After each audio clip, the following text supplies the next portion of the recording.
पूज्य सदगुरुदेव भगवान की जय। बोले कुशली मात की जय। जय जय श्री राधे, जय जय श्री राधे, जय जय श्री राधे श्याम। सुखदेव जी महाराज की जय। परम पूज्य सदगुरुदेव भगवान की जय। बोले कुशली माता की जय, गौ माता की जय।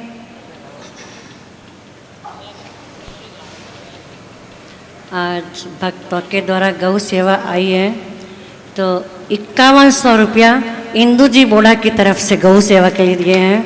बहुत बहुत साधुवाद।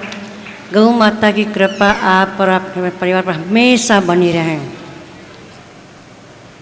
500 रुपये दिए शांताजी जोशी व्यास जी की तरफ से, तो उनका भी बहुत बहुत साधुवाद। जा रहे हैं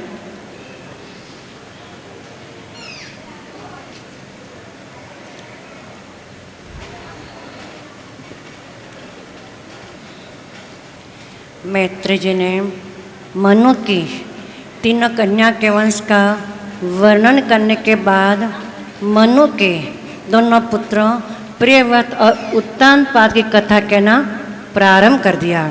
मैत्री जी ने पहले उत्तानपाद का और बाद में प्रियव्रत के बारे में कहा। मैत्री जी कहते हैं कि मनु के पुत्र उत्तानपाद हुए और उत्तानपाद राजा के 2 रानियां व 2 पुत्र थे। उत्तम सुरुचि के पुत्र थे और ध्रुव सुनीति के पुत्र थे। एक बार राजा उत्तानपाद राज्य सिंहासन पर बैठे हुए थे और सुरुचि वहाँ बैठी हुई थी। उत्तम राजा की गोद में खेल रहा था। ध्रुव ने सोचा कि मैं भी पिताजी के पास जाऊं तो मुझे भी अपनी गोद में ले लेंगे। वह दौड़ता हुआ आया और पिताजी से गोद में बैठाने के लिए कहने लगा। उत्तानपाद ने ध्रुव को गोद में लेना भी चाहा पर सुनीति की बात नहीं भाई। वह दौड़ी और उसने राजा को ध्रुव को गोद में लेने से लिए रोक दिया। राजा रानी के अधीन था। उसने सोचा कि ध्रुव को गोद में बैठाऊंगा तो सुरुचि नाराज हो जाएगी। राजा सुरुचि का दास बन चुका था। ध्रुव ने बड़ी आशा के साथ कहा कि पिताजी आप मुझे भी अपनी गोद में बैठा लीजिए। लेकिन सुरुचि ने ध्रुव से कहा कि राजा की गोद में बैठने के लिए तुझे मेरा पुत्र होना चाहिए था। तू तो राजा की अप्रिय रानी सुनीति का पुत्र है, इसलिए तू गोद में नहीं बैठ सकता। ध्रुव ने पूछा, माता क्या मैं अपने पिता का पुत्र नहीं? सुखदेव जी वर्णन करते हैं कि सुरुचि ने उस समय ऐसा ताना दिया था कि रानी तो मैं हूँ, तू वन में जा और ईश्वर की आराधना कर कि तेरा जन्म मेरी कोख से हो। बालक ध्रुव रोता हुआ अपनी माता के पास लौट आया। सूर्य ने पूछा, बेटा तू क्यों रो रहा है, क्या हुआ तुझे? ध्रुव संस्कारी था और उसने सोचा अगर सारी बात बताऊंगा तो मुझे माता पिता की निंदा का पाप लगेगा। तभी एक दासी ने आकर के सारी बात बता दी। सुनीति चुप रही और उसने एक भी कटु वचन का प्रयोग नहीं किया। सुनीति ने सोचा अगर मेरे मुंह से कटु वचन निकल जाएंगे तो ध्रुव के मन में बैर भाव के संस्कार जाग जाएंगे।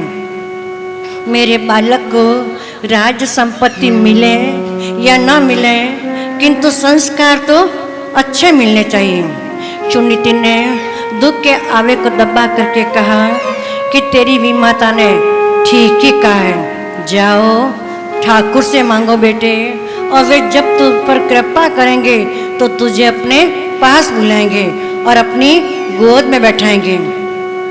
वे तेरे ही नहीं समस्त जीव मात्र के सच्चे पिता है। मैंने तुझे नारायण को सौंप दिया है, अब तू घर में मत रह, तू वन में चला जा, इससे तेरा कल्याण है। यदि तू राज्य सिंहासन पर बैठना चाहता है तो श्री भगवान के चरण कमलों का आश्रय लें और उनकी आराधना करें। तो द्वेष भाव को छोड़ दें। पूर्व जन्म के कर्मों के फल के कारण तुझे अपमान सहन करना पड़ा।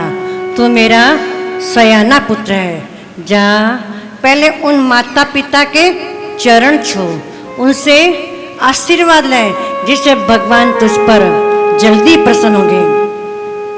ध्रुव वे माता के पास गए और साक्षात दंडवत प्रणाम किया और बोले कि माता, मैं वन में जा रहा हूँ, आपका आशीर्वाद लेने के लिए आया हूँ। एक पल के लिए सुरुचि का हृदय पिघल गया। फिर भी सुरुचि ने बिना मन से आशीर्वाद दिया। वह जानती थी कि ध्रुव यहाँ रहेगा तो राज्य में अपना हिस्सा मांगेगा। सुखदेव जी वर्णन करते हैं कि राजन, 5 वर्ष का बालक ध्रुव माता से आशीर्वाद लेकर के वन की ओर गया। ध्रुव भगवान नारायण पर पूर्ण भरोसा करके वन की ओर आगे बढ़ने लगा। रास्ते में उन्हें सामने आते हुए नारद जी मिल गए। ध्रुव ने सोचा यह कोई संत है। ऐसा सोच करके ध्रुव ने साक्षात प्रणाम किया। बोलिए देव ऋषि नारद भगवान की जय। अधिकारी शिष्य को मार्ग में गुरु मिल जाते हैं। बालक की विनम्रता से नारद जी प्रसन्न हुए और उन्होंने बालक को अपनी गोद में बैठा लिया और उसके सिर पर हाथ फेरने लगे। नारद जी ने पूछा, बेटे तू कहाँ जा रहा है? ध्रुव ने कहा कि भगवान के दर्शन करने के लिए मैं वन में जा रहा हूँ। मेरी माता कहती थी कि मेरे सच्चे माता पिता भगवान नारायण हैं। मैं उन्हीं की गोद में बैठने के लिए जा रहा हूँ। जब नारद जी ने ध्रुव की परीक्षा लेने के लिए निर्णय किया, गुरु शिष्य की परीक्षा लेने के बाद ही उपदेश करते हैं। नारद जी बोले, अरे तू तो छोटा बच्चा है, ये तेरे खेलने कूदने का समय है। प्रभु को प्रसन्न करना बड़ा कठिन है। बड़े बड़े ऋषियों को भी कई जन्मों तक ईश्वर की आराधना करने पर भी ईश्वर के दर्शन नहीं होते। अभी तू घर जा, सुखों का उपयोग कर और वृद्ध अवस्था में आकर के वन में जप करना और प्रभु के दर्शन कर लेना। ध्रुव बोले, जी नहीं, मुझे घर नहीं जाना। जिस घर में मेरा अपमान होता है वहाँ मैं नहीं रह सकता। मैंने राज्य सिंहासन की इच्छा छोड़ करके प्रभु के दर्शन करने का दृढ़ निश्चय कर लिया है। अब तो आप मुझे मार्गदर्शन दें। तब नारद जी ने कहा कि तू वृंदावन के मधुवन में जा, जहाँ भगवान का अखंड वास है। यमुना जी तेरी मदद करेगी। वृंदावन दिव्य भूमि है, जहाँ जीव और ईश्वर का मिलन शीघ्र होता है। नारद जी ने कहा कि ध्रुव, पहले तो नारायण की मानसी सेवा करना। प्रातःकाल 4 से 5 बजे का समय उत्तम समय है। मानसी सेवा में प्रभु को स्नान कराना, भोग लगाना, आरती उतारना और जीभ से भगवान नाम, मन से स्मरण और आंखों से दर्शन करना, फिर उनका ध्यान करना। बोलिए भक्त वत्सल भगवान की जय। तो ध्रुव जी प्रार्थना करने लगे, विनती हर धड़कन से तेरा नाम निकलता रहे। विनती हर धड़कन से तेरा नाम निकलता रहे। विनती हर धड़कन से तेरा नाम निकलता रहे। बिन दर्शन के मोहन तेरा दास तरस रसता है, बिन दर्शन के मोहन तेरा दास रसता है, बिन हर धड़कन से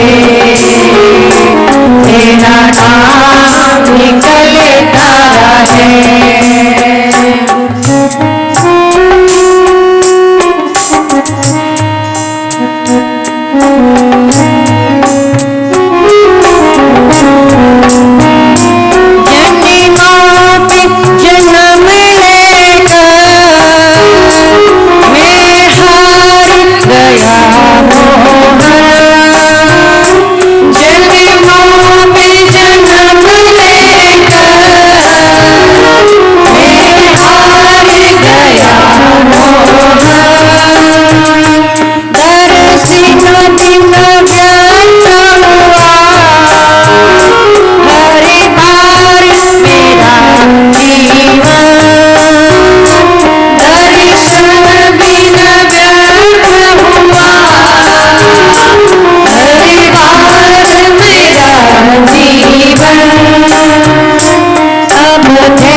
नहीं मुझको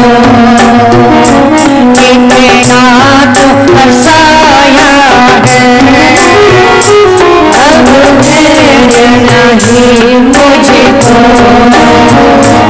इतना तो तरसाया है,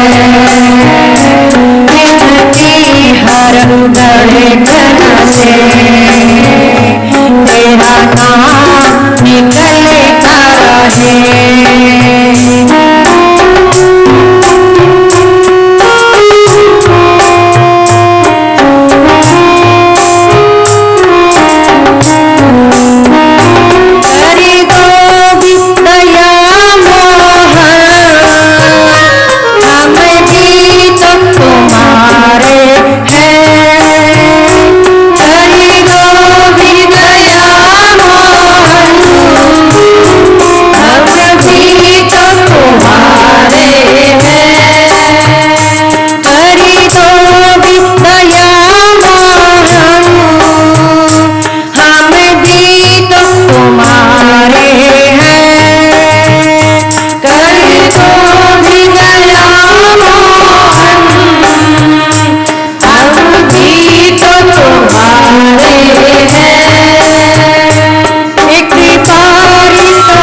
के मोहन तेरा दास तरसता है, बिन दर्शन के मोहन तेरा दास तरसता है, बिनती हर धड़कन से तेरा नाम निकलता रहे, बिनती हर धड़कन से तेरा नाम निकलता रहे, बिन दर्शन के मोहन तेरा दास तरसता है, बिन दर्शन के मोहन तेरा दास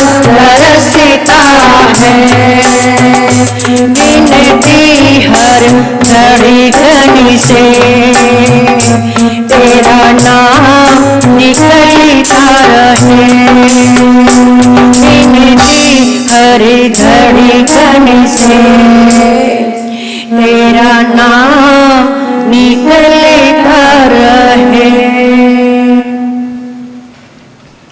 बोलिए भक्तवत्सल भगवान की जय। अब मैं तुझे एक मंत्र देता हूँ, इस मंत्र का तो सतत जप करना। ध्रुव जी मधुवन में आए और नारद जी के बताए अनुसार मंत्र का वे सतत जप करने लगे। पहले मास में कुछ नहीं खाया, दूसरे मास में फलहार, तीसरे मास में वृक्षों के पत्ते खाए, चौथे मास में यमुना जी का जल पिया, पांचवें मास में केवल वायु भक्षण करी और एक ही आसन पर बैठे हुए वे जप करने लगे। छठे मास में ध्रुव जी ने आसन से न उठने का निश्चय कर लिया और वे मंत्र का जप करने लगे। नारद जी ने ध्रुव जी को 12 अक्षर का मंत्र दिया। बोलिए भक्त वत्सल भगवान की जय। ओम नमो भगवते वासुदेवाय।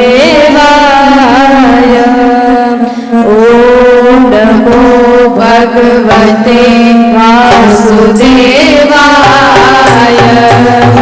ओम नमो भगवते वासुदेवाय।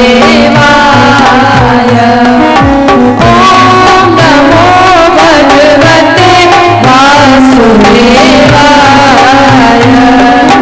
ओम नमो भगवते वासुदेवाय।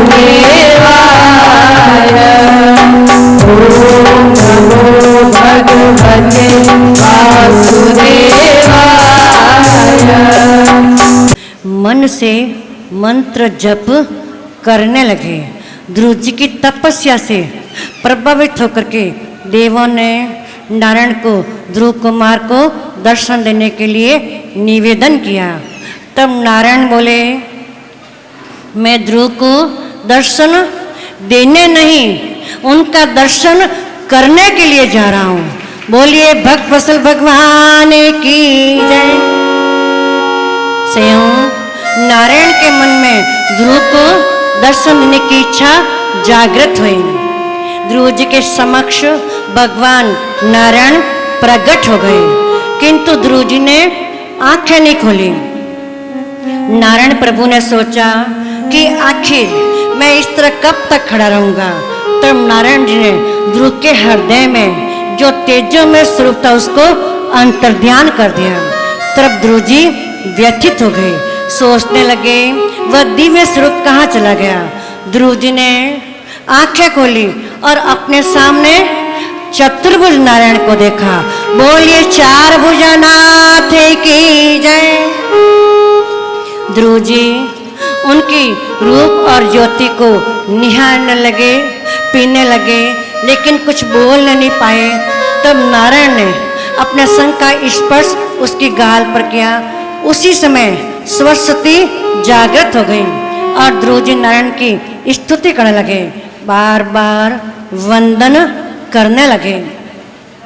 ध्रुव जी ने बड़ी सुंदर स्तुति करी। ध्रुव जी ने नारायण प्रभु से कहा, हे प्रभु, आपके लाडले भक्त जहाँ कहीं भी आपकी कथा करें वहाँ सुनने का सदैव सुयोग मुझे प्रदान करते रहें। आपकी कथा का सुन का आनंद योग्य से ब्रह्मानंद से भी श्रेष्ठ है। प्रभु ने ध्रुव जी से कहा कि मैं तेरी भक्ति से प्रसन्न हुआ हूँ, तो मुझसे चाहे जो मांग सकता है। ध्रुव जी ने कहा कि प्रभु, आपको मेरे लिए जो भी प्रिय लगे वही आप मुझे दे दीजिए। भगवान ने कहा कि तू कुछ कल्प तक अपना राज्य का शासन करना, उसके बाद मैं तुझे अपने धाम में ले चलूँगा।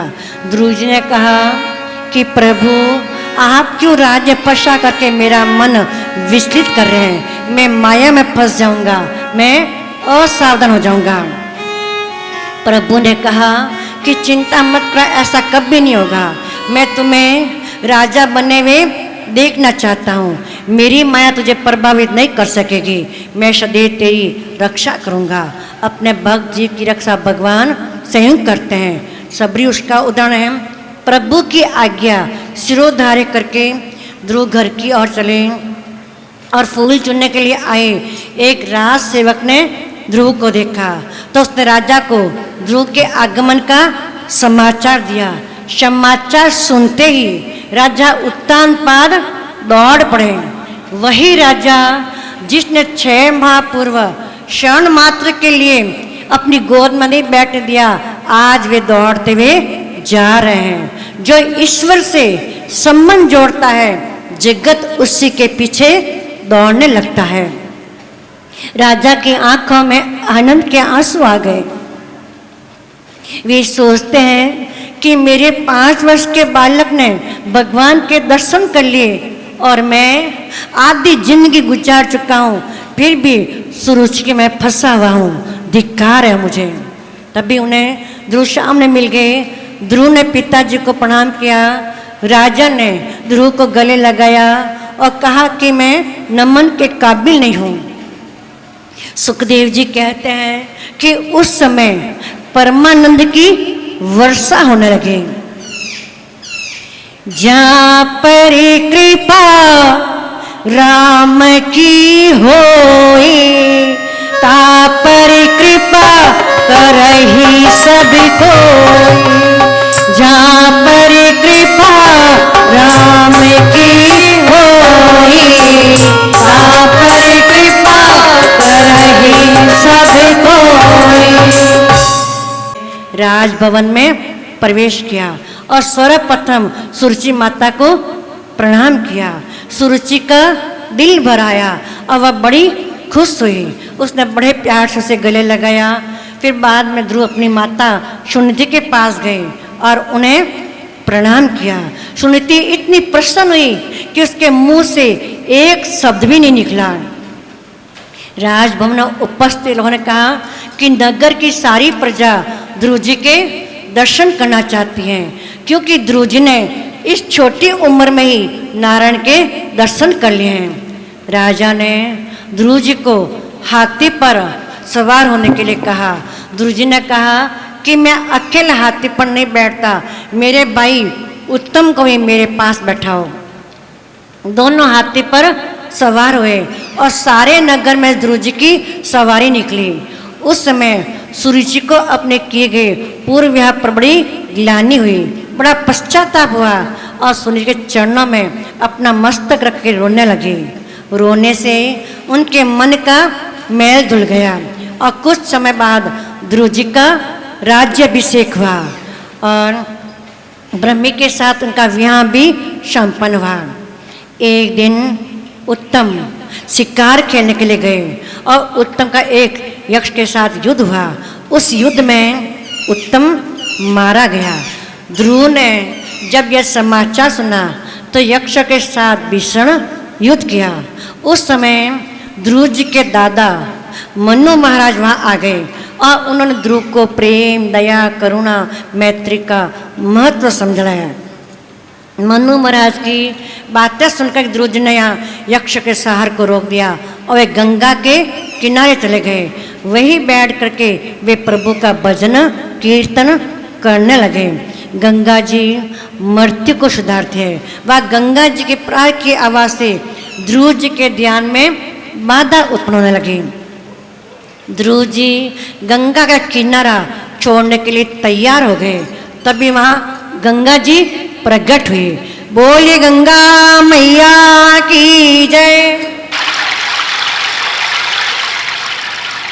ध्रुव जी ने कहा कि माता तुम्हारा कलिंदा मेरे भजनदान में विक्षेप करता है। तब गंगा जी ने ध्रुव से कहा कि तू शांति से यहाँ ध्यान करता है, तो अब मैं भी यहाँ शांति से ध्यान करूँगी। बोलिए गंगा मैया की जय। लेकिन अब मेरा यहाँ बिल्कुल शब्द नहीं होगा, तू यहाँ से जाना नहीं। तो वह गंगा जी शांत हो गई। आज भी ऋषिकेश में ध्रुव आश्रम के पास में गंगा जी शांत हैं। एक दिन भगवान नारायण के आज्ञा से उनके पास ध्रुव कुमार को अपने साथ वैकुंठ ले जाने के लिए विमान लेकर के आए। गंगा तट को छोड़कर के ध्रुव जी को वैकुंठ जाने की इच्छा ही नहीं हो रही थी। ध्रुव जी ने सोचा कि मुझे जो आनंद गंगा तट पर मिलता है, क्या आनंद वैकुंठ में प्राप्त होगा? फिर भी प्रभु की आज्ञा स्वीकार करते हुए ध्रुव जी ने गंगा जी को प्रणाम करके अंतिम स्नान किया। तब वह गंगा जी ध्रुव जी ने कहा, भगवान की आज्ञा से मैं तुम्हें छोड़कर वैकुंठ जा रहा हूँ, लेकिन मुझे तुम्हारे तट पर जो आनंद मिलता है वह वैकुंठ में कैसे प्राप्त होगा। गंगा जी ने कहा कि यहाँ मेरा तुम भौतिक स्वरूप देख रहे हो, लेकिन वैकुंठ में मैं आदि भौतिक स्वरूप से रहती हूँ। ध्रुव जी ने गंगा जी को प्रणाम किया। तब भी वहाँ मृत्युदेव उपस्थित हुए। ध्रुव जी ने अपना एक पैर मृत्युदेव के मस्तक पर रखा और दूसरा पैर विमान में रखा और विमान में भगवान के धाम में गए। ध्रुव जी के वैकुंठ से सभी को आनंद हुआ, लेकिन नारद जी ध्रुव जी को वैकुंठ में देखकर कुछ अप्रसन्न हुए।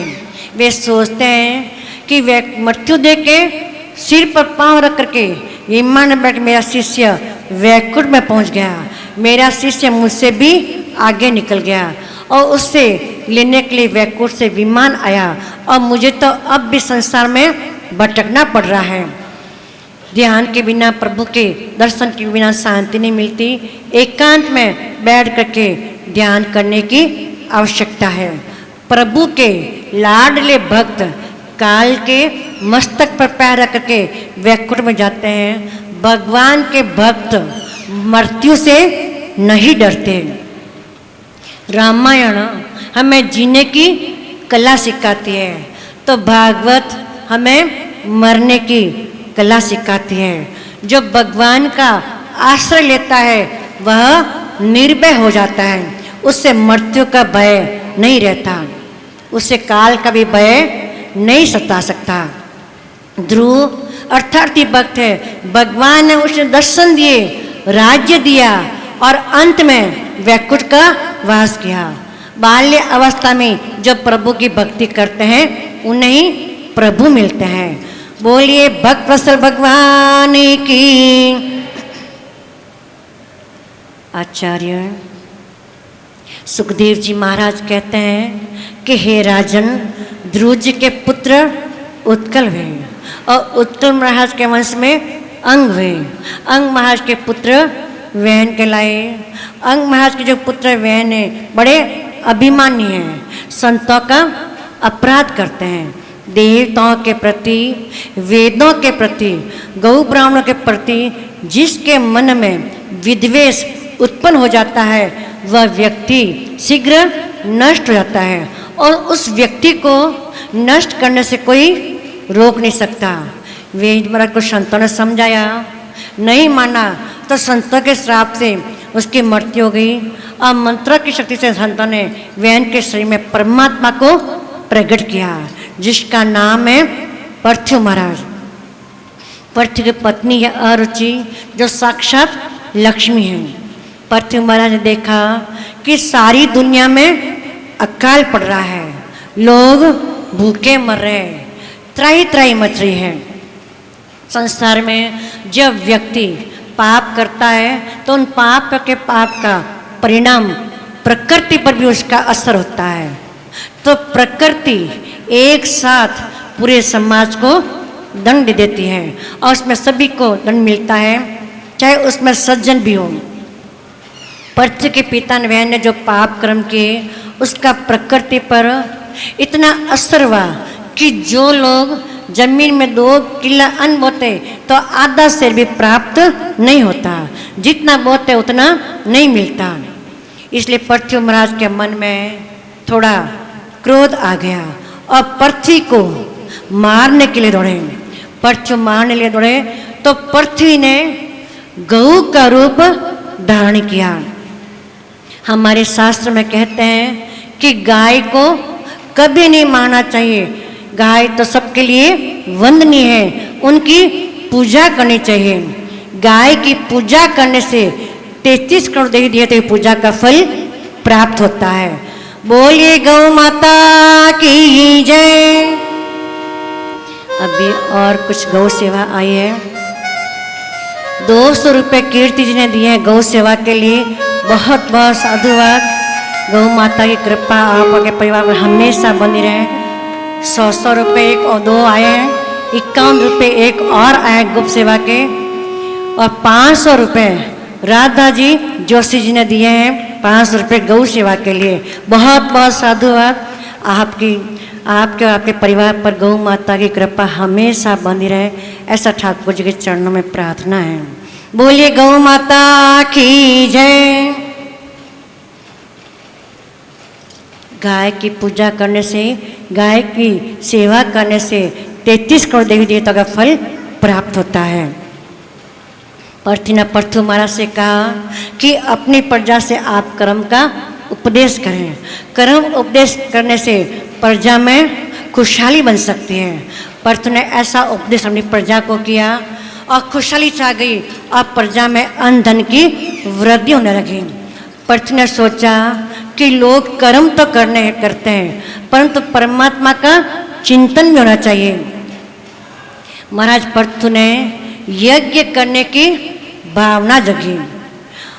जो व्यक्ति स्व यज्ञ कर्म करता है वह निश्चित रूप से देवराज इंद्र बन सकता है, ऐसा पर्थु के मन में संकल्प जगा।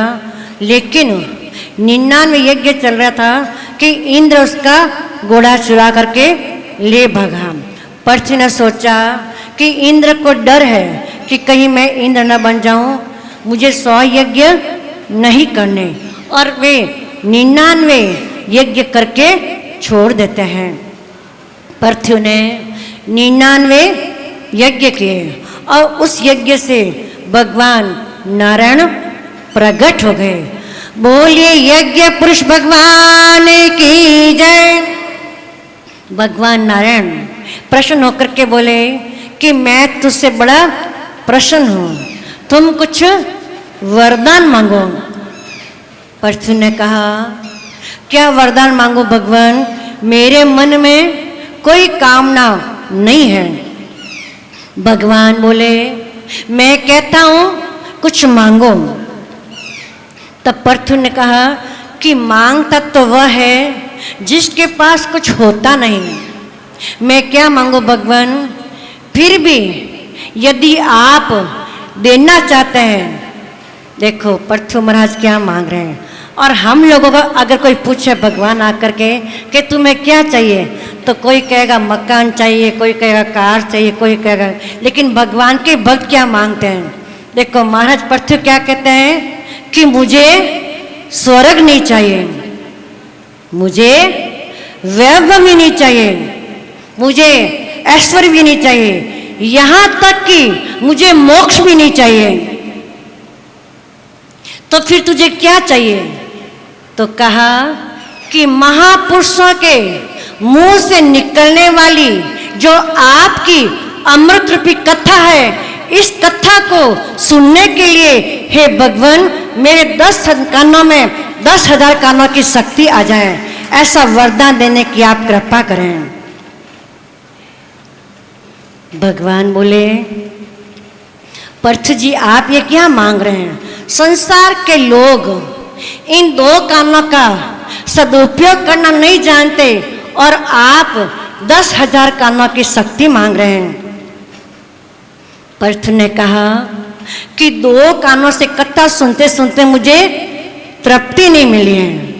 सुनने की पद्धति तो वो है जिसको जीवन में उतार लिया जाए। महाराज पर्थु कहते हैं कि सत्संग में मेरी रुचि बढ़े, मैं कभी अगाऊ नहीं।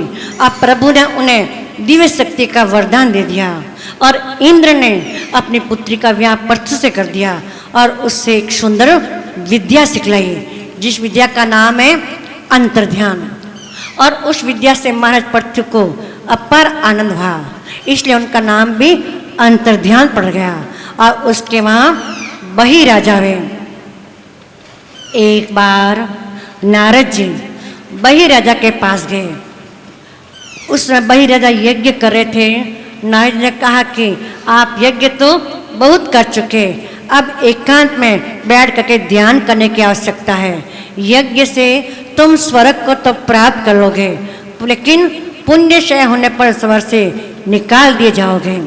यज्ञ से तुम्हें ईश्वर का साक्षात्कार नहीं होगा, अतः तुम्हें शांतिपूर्वक ईश्वर की आराधना करनी चाहिए।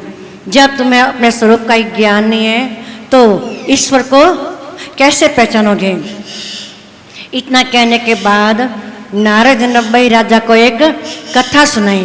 नारद ने कहा कि प्राचीन काल में पूरे नामक का एक राजा था। उसके एक मित्र था जिसका नाम था अविज्ञात। उनको सुखी करने के लिए उसका मित्र अविज्ञात बहुत दूर का सदा प्रयत्नशील रहता। अविज्ञात के प्रयत्न से उसकी सहायता से पुरंजन सुखपूर्वक अपना जीवन व्यतीत करने लगा। लेकिन पुरंजन अपनी सहायता करने वाले अविज्ञात के बारे में कभी नहीं सोचता। एक दिन पुरंजन एक नगरी में पहुंचा। उसके 9 द्वार थे। यह पुरंजन जीवात्मा है, उसका सच्चा मित्र अविज्ञात ईश्वर है। उनको ही मनुष्य शरीर मिला है। यह मनुष्य शरीर के 9 दरवाजे हैं। पुरंजन काया नगरी में प्रवेश करता है तो पुरंजन उस नगरी में पहुंचा तो उसका मिलाप एक सुंदरी से हुआ। कुल गोत्र का विचार किए बिना पुरंजन से विवाह कर लिया और उसके घर 11 सपुत्र हुए। उसमें मानव शरीर में 11 इंद्रियां हैं और उस 11 इंद्रिय के 100 विषय रूपे बालक हुए। उन पुत्रों में आपस में युद्ध हुआ। आखिर पुण्य का बुढ़ापा आया और जरा नाम की स्त्री से न चाहते हुए उसकी शादी हो गई। जरा का मतलब है वृद्ध अवस्था और उसमें होने वाली बीमारियां। अंत काल में वह अपनी पहली स्त्री का चिंतन करता रहा, अर्थात विश्व का चिंतन करता रहा। अंत काल में किए चिंतन से उनका शरीर बहुत ही कष्ट पाकर के छूटा। देह त्याग करने के बाद उनका जन्म विदर्भ में एक ब्राह्मण के यहाँ कन्या के रूप में हुआ। स्त्री का चिंतन करने से उनको अगले जन्म में स्त्री बनना पड़ा। कोई हमेशा के लिए स्त्री पुरुष नहीं रह सकता। वासना के अनुसार ही शरीर बदलता रहता है। बड़ी होने पर उस कन्या का विवाह द्रविड़ देश में पांडु राजा के साथ हुआ। द्रविड़ देश भक्ति का पेड़ है। उसे भक्त पति मिला और भक्त पति के विवाह के साथ उसके एक कन्या और 7 पुत्र का जन्म हुआ। उसे 7 प्रकार की भक्ति सिद्ध हुई। एक बार उस कन्या का पति मर गया जिसे बड़ी दुखी हुई। तब उस कन्या को परमात्मा ने सदगुरु के रूप में आकर ज्ञान दिया और बोले, हे पुरंजन, तो कई बार स्त्री बना, कई बार पुरुष बना, तो कब तक भटकता रहेगा? परमात्मा का आश्रय लेकर उन्हीं का चिंतन कर। और उसी स्त्री पुरंजन ने प्रभु की भक्ति करी। तब उसका फिर ब्रह्म से मिलन हुआ।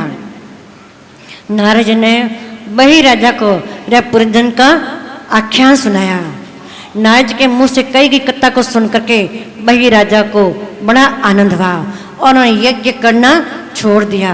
अब प्रभु का चिंतन करते हुए भगवान में लीन हो गए। उन्हीं वही राजा का प्रचेता का जन्म हुआ। जब प्रचेता कुछ बड़े हुए तब एक दिन नारायण सरोवर पर नारद जी के मिल जाने का सौभाग्य प्राप्त हुआ। नारद जी ने उनको रुद्र गीता का आदेश दिया।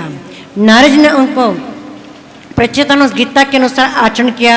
तब प्रचेता पर शंकर भगवान प्रसन्न हुए और शंकर भगवान ने उनको तप करने को कहा। बिना तप के सिद्धि नहीं मिलती। तप न करने वाला का पतन होता है। अब प्रचेता तप करने लगे। अब प्रचेता ने नारायण सरोवर के किनारे खूब तप किया। उनके तप से प्रसन्न होकर के भगवान नारायण उनके समक्ष प्रकट हो गए। बोलिए भक्तवत्सल भगवान की जय। जप से मन की शुद्धि होती है। जप पूर्व जन्म के पापों को जलाता है। भगवान स्वयं कहते हैं कि नित्य प्रतिदिन 3 घंटे जप करने से स्वभाव सुधरता है। अगर तुम एक साथ 3 घंटे जप करोगे तो मैं तुम्हें पाप करने से रोक दूंगा और साथ में तुम्हारी रक्षा भी करूंगा। अपने किए हुए जप, ध्यान और पुण्य का किसी के सामने वर्णन नहीं करना चाहिए। वर्णन करने से पुण्य का क्षय हो जाता है। जैसे राजा ययाति का हुआ। राजा ययाति ने बहुत ही पुण्य किए अब पुण्य ज्यादा करने से वे स्वर्ग के अधिकारी बनने के लिए निकट पहुंच गए, जिससे इंद्र घबरा करके गुरु वृहस्पति के सन्मुख गए और मार्गदर्शन मांगा, जिससे ययाति इंद्रासन पर न बैठ सके। वृहस्पति ने इंद्र से कहा कि तुम वेश बदल करके जाओ और पूछो कि तुमने पृथ्वी पर कौन कौन से पुण्य किए हैं, जब जिसके बल पर तुम इंद्र के सिंहासन पर बैठना चाहते हो। जब वह अपने मुंह से अपने ही पुण्य का वर्णन करेगा तो उसके पुण्य का क्षय हो जाएगा। इंद्र ने वैसा ही किया और वृहस्पति के अनुसार ययाति से पूछा। तब ययाति ने सही अपने पुण्य का वर्णन करना शुरू कर दिया, जिससे उसके पुण्य का क्षय हो गया और इंद्र के सिंहासन को प्राप्त करने से वंचित रह गया। बोलिए भक्त वत्सल भगवान की जय। हे गोपाल राधा कृष्ण गोविंद गोविंद, हे गोपाल राधा कृष्ण गोविंद गोविंद, हे गोपाल राधा कृष्ण गोविंद गोविंद, हे गोपाल राधा कृष्ण गोविंद गोविंद, कृष्ण गोविंद गोविंद राधे गोविंद गोविंद, कृष्ण गोविंद गोविंद राधे गोविंद गोविंद, कृष्ण गोविंद गोविंद राधे गोविंद गोविंद, कृष्ण गोविंद गोविंद राधे गोविंद गोविंद, हे गोपाल राधा कृष्ण गोविंद गोविंद, हे गोपाल राधा कृष्ण गोविंद हरे।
शरीर पीटा जा रहा है, मैं शरीर से भिन्न हूँ, मैं ब्रह्मनिष्ठ हूँ। वे परमहंस की तरह जीवन बिताने लगे। वे बार बार उपदेश देते कि मानव जीवन भोगों के लिए नहीं, तप के लिए है। तप करो और सभी में ईश्वर को देखो। ऋषभ देव जी के कई पुत्र ऋषभ देव जी ज्ञान प्राप्त करके अपने जन्म को सुधारने और मुक्ति प्राप्त करने के लिए वन की ओर प्रस्थान कर गए। ऋषभ देव जी के श्रेष्ठ पुत्र भरत थे और उन्हीं के नाम पर हमारे देश का नाम भारत हुआ। बोलिए भारत माता की जय। भरत मुनि ने राज्य का त्याग किया, सर्वस्व का त्याग करके वे वन में चले आए। लेकिन वन में एक मृग के बच्चे से उनका स्नेह हो गया और वे उसे अपने मन में स्थान दे बैठे। जब भरत जी के प्रभु के साक्षात्कार की वेला आई तो उनका पतन हो गया। मृग बल में आसक्ति के कारण उनका भजन ध्यान आदि खंडित हो गया और उन्हें देह छोड़ने पर मृग योनि में जन्म लेना पड़ा। अपने घर में चाहे किसी को भी रख लो पर मन में किसी को मत बसने दो। स्नेह प्रभु भक्ति में बाधक है। भरत मुनि के मन में जो मृग बालक हेतु जिस आसक्ति ने जन्म लिया उसकी यारी इसी जन्म में करता है। लेकिन मनुष्य द्वारा किया गया जब तब भजन कभी भी निष्फल नहीं होता। भरत जी मृग वाले जन्म के पूर्व जन्म का ज्ञान था। भरत जी मृग शरीर में वे इधर उधर घूमने लगते और मृग रूप में गड़की में स्नान कर लेते, वृक्षों के सूखे पत्ते खाते और मृग देह में भी वे एकादशी का व्रत करते। और अंत में भरत जी ने मृग देह का भी त्याग कर दिया। मृग देह का त्याग करने के बाद भरत जी का जन्म एक पवित्र ब्राह्मण के घर में हुआ। यह भरत जी का अंतिम जन्म था। बोलिए भक्तवत्सल भगवान की जय।